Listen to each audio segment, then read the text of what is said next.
The rat. The fox.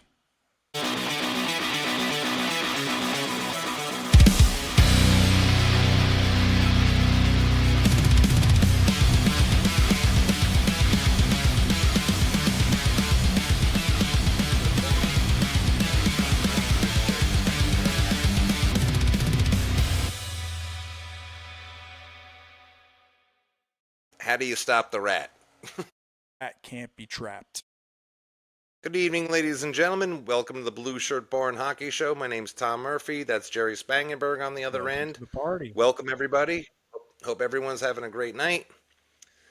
And, you know, the rat strikes the other night. It's crazy. Oh, my God.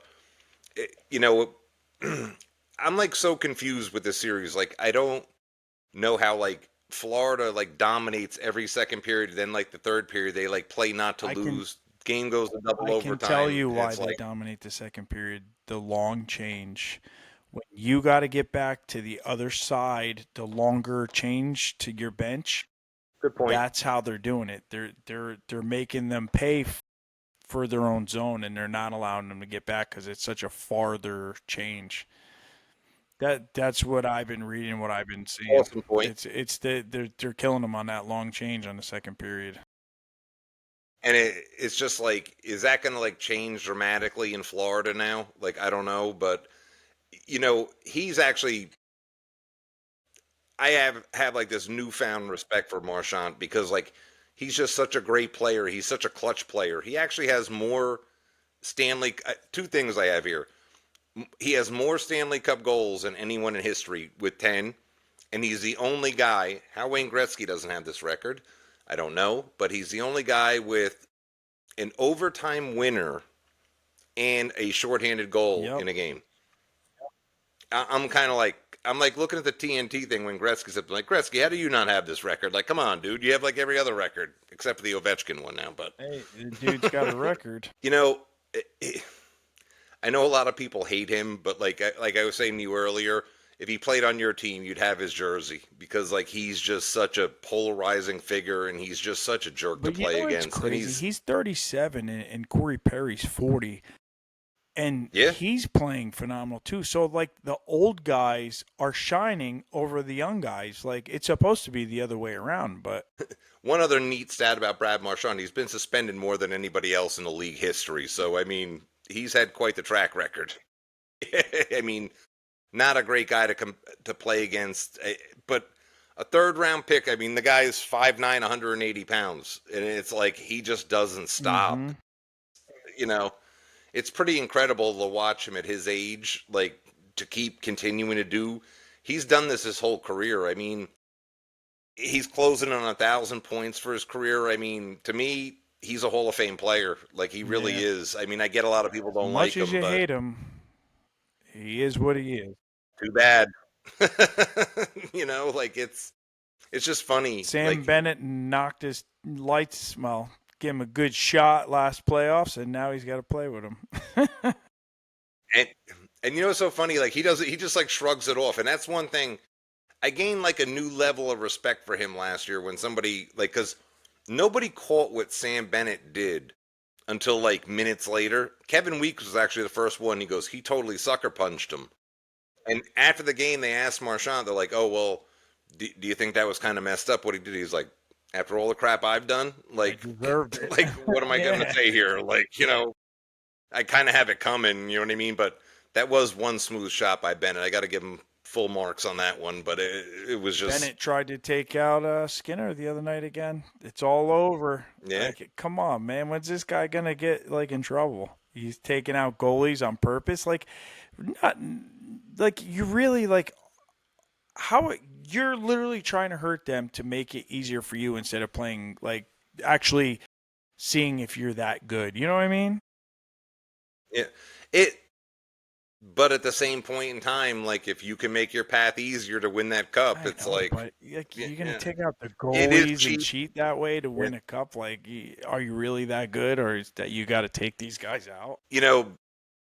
Like we were talking about it the other night, and I mean, Bennett is going to get a lot of money in the offseason, whether those rumors are true. Like Marner leaves Toronto, he replaces him in Toronto. Like, I Yeah, don't I don't know, know but either, but I mean, Marchand, you would think he would stay in, if especially if Bennett leaves, that Marchand would stay in Florida. I mean, we'll see what happens. He's a free agent, he so he, he may you want know, to stay, but at the same time, it's a great fit for him the way they at play the too, same and the time, way he the plays. New York Rangers need people, and maybe he wants to get closer back to Boston. You never know. So Yeah.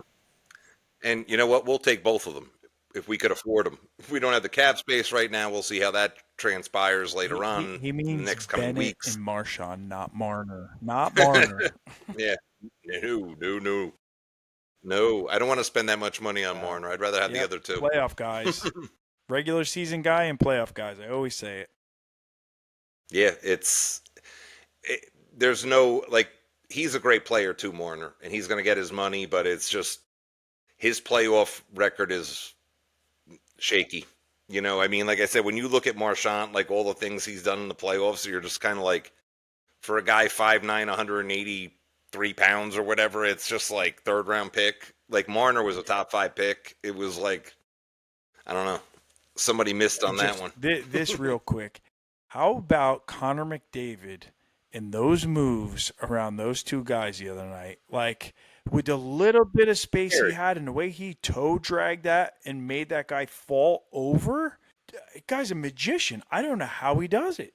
And even one of his guys literally was standing behind him and goes like this, like he couldn't believe it, like how he pulled that off. It's scary how good That he just is. It amazes really me. is. It's just he's like on such another level than like everyone else. I mean, and I think Draisaitl's a great, great Yeah. player, but like you just watch him sometimes and you're just like amazed at things he can do on With the that ice. Like little bit of space not he only is he has, he pulls these moves.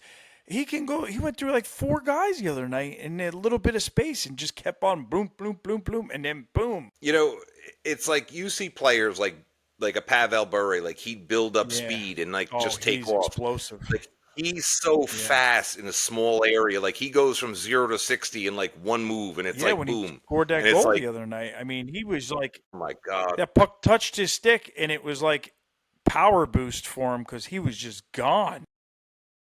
yeah, it's like the nitrous oxide kicks in or whatever you want to call Yeah, it. Like it's just he's crazy. good, man. Oh, But it's it so exciting to watch. This series is so exciting. Yeah, it's been a great series, and we'll see what happens when it shifts to Florida. You know what I mean? I don't know. Like I was saying the other night too. Florida, I'm sure they're kicking themselves in the ass after game one. They like dominated that second period. And they had all these chances to put that game away, and they let Edmonton hang around, and then they got bit. You know what I mean? And then they came back and bit Edmonton. You know, they're just so battle tested. Both Florida. games It's have been just tight, that's for sure. yeah. Oh Decided yeah. by overtime, And both of them. I give Edmonton a lot of credit because they've really changed the whole dynamic of that team where they used to be this skill finesse team, and like you Well, they're see it tough. now, like they're Oh yeah, standing up to yeah, they're Florida. tough, Yeah, man. yeah. They're kind of like matching them like hit for hit, and they're playing with some You nastiness just too, wait which until is pretty McDavid cool. turns on the Jets to start, and he starts scoring. If they get depth scoring and those two guys get going, I mean, Draisaitl's hit them a couple times, but it's just they're scary. And if the goaltending holds Yeah, up, because Skinner's a yeah. weird guy, like he has like these ebbs and flows where he's just kind of like, like he looks like one of the better goaltenders in the league, and then all of a sudden, like, should we like pull him next game? And Like it's just I don't know.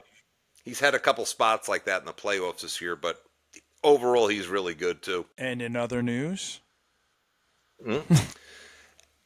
A lot of rumors floating around. Arthur Staple from the Athletic was reporting the other day he believes there's three untouchables on the Rangers. Obviously, we know one of them is the Igor goaltender. Shesterkin He brought up Panarin, and which Panarin. I'm 50-50 on. Maybe he wants a change of scenery. Not sure if he's going to vibe with this coach. And he brought up Adam Fox. And and Adam Fox to me, I just want to see Adam Fox play with like a real defense partner, like a Yeah, better he defensive was partner. another one that was kind of almost non-existent this year. I mean, you look at it, he didn't have like an awful year, 10 goals, 51 assists. He was a +9, which is amazing considering how much he plays and how bad they play defensively. But like, I, I don't know. I can't see them trading Yeah, Fox. I I don't know. really I mean, he's can't. But 27. He's still got some time left on his contract to what, 20? he's a New He York got kid what, too. till He's from Jericho, 2029? New York. So yeah, I, I'd be really shocked if they moved him. I mean, but hey, if the right phone call comes in, you Big never cap know. hit, though, You know what nine I and a mean? half million dollars. That's It is. big, big money. It is, and he plays big, big minutes for Yeah, them too. I mean, if he gets going, if he has another kind of blase blah year like he did this past year, but the whole team had a blase blah year this year. Mm. I just don't know how much. Like, it's so funny because like two of the better players on that team, Shesterkin and Fox, they catch a lot of heat because of the money they make, and I get it, like totally get it. But at the same point in time, like Shesterkin gets hung out to dry on a nightly basis, Yippers. and Fox went through how many different defensive partners this year? It's like, and in no way am I comparing him to Cale Makar because I think Cale Oh, Makar is one of the yeah, top 3 or 4 players in the league. agreed. Cale Makar plays with the same guy every night, and that guy is money. Devin Taves, he's money every night. You know Yep. what I mean? So I Yeah. I just like to see Fox play like with a steady partner like that, like a have that steady guy that just does some of the dirty work, takes some of the pressure off of him. Sergey You Zubov to a know, Brian Leach. That's what we need. a Jeff Bukaboom, somebody like it's just anybody, like anyone, we'll take him. We're Like it's calling Jeff Bukaboom and Sergey Zubov. If you're available, please like, come back. like, I please, know you we need guys you. are old now, but so am I. I never understood that Zubov trade, but I mean, I get it in some ways, but like, I just never understood why they traded him. It was kind of a weird move, but that's Neil Smith. He did some weird things. Yes, he did. I mean, he did deliver the cup that year, but at the same time, like after that, it was just kind of like some of the moves he made. You were just like, what were you I doing, just read. dude? And then when you saw him go to Dallas, you're like, what are Yeah, you doing? yeah. I saw today. I read today that Mike Keenan reached out to Mike Sullivan. I don't. It didn't say what it was about, but it said he reached out. So that's it's a sign. I always say like people should use the resources around him, like around Yeah. them. Like whether I get Mike Keenan's reputation, I know they say he's a very hard guy to deal with around the rink and stuff. Other people say when he's away from hockey, he's a really cool guy. But that guy, he's done a lot of good things with a lot of teams, and like he has knowledge, and not that Sullivan doesn't, and he has a pretty accomplished staff with him too. So I don't know. I mean, it's just funny how I don't know. I just Mike Keenan kind of how should one say kind of burned himself in around the Yeah. league. You know what I mean? Just with his attitude and the way he acted and stuff like that. Like like a lot of people blame Neil Smith for that whole mess in '94, but like Mike Keenan he knew what was coming. He was negotiating with other teams while I they're in the know. playoffs. It's Uh, like, Dick move.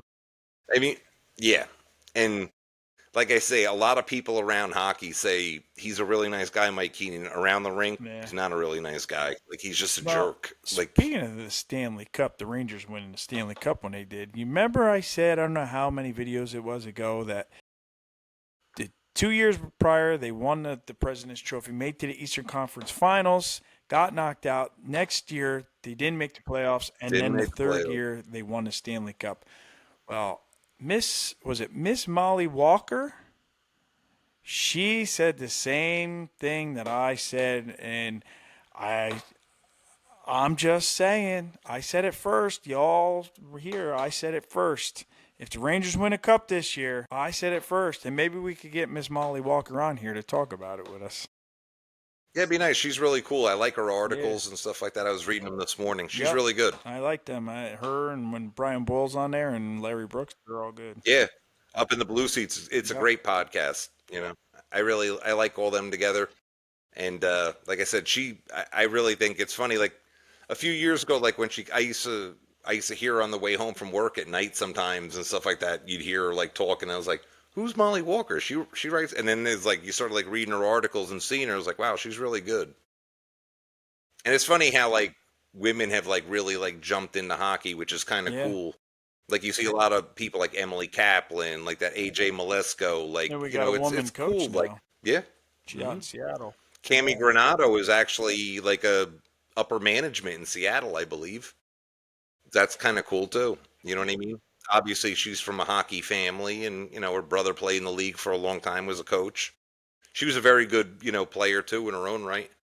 But it's like it's kind of cool to like see like a shift in things. You know what I mean? Have some different ideas, different views, which is great.